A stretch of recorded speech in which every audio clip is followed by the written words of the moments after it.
паметник и музей на загубените в геноцида в Румелия.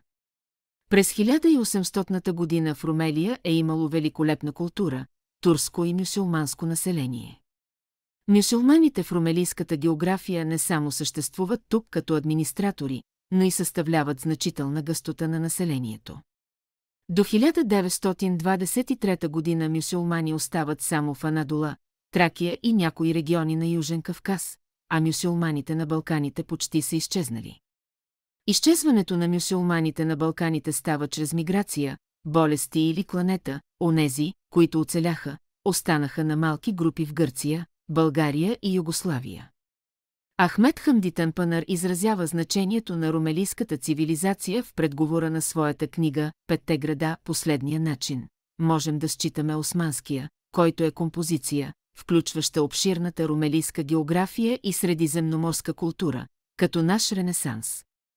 Терминът филелинизъм, който е името, дадено на политическия и философски възглед, който се възхищаваше на древногръцката цивилизация и следователно подкрепеше гърците през 19 век, може да се преведе на турски като гръцки приятел.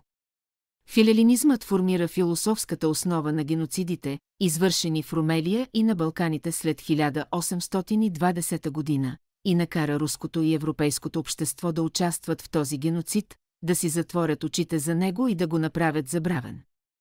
В книгата си «Изгнание и смърт» професор доктор Джастин Маккарти подчертава, че повече от 7 милиона души са били принудени да напуснат домовете си на Балканите, в Кавказ и Анадола от 1790 до 1923 година. 6 милиона души са загинали и много повече са загинали, никога не са били преброени.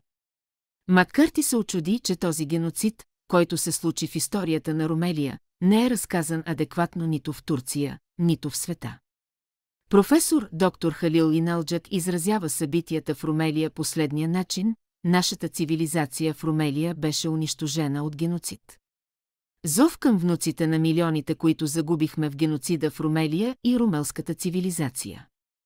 Според научно изследване, проведено от професор доктор Недждет Текин, общото население, което имигрантите, идващи от Румелия и Балканите в Турция, Анадола, могат да достигнат през 2020 година, е най-много приблизително 3,2 милиона и най-малко 27 милиона 650 хиляди.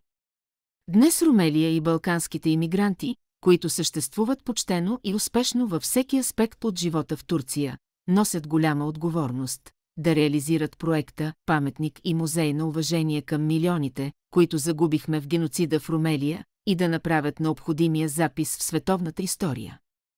В музея ще има един паметник за всички геноциди и павилиони, които разказват подробни истории за геноцидите в Гърция, България, Босна и Херцеговина, Северна Македония, Албания, Румъния, Мора и Дъра.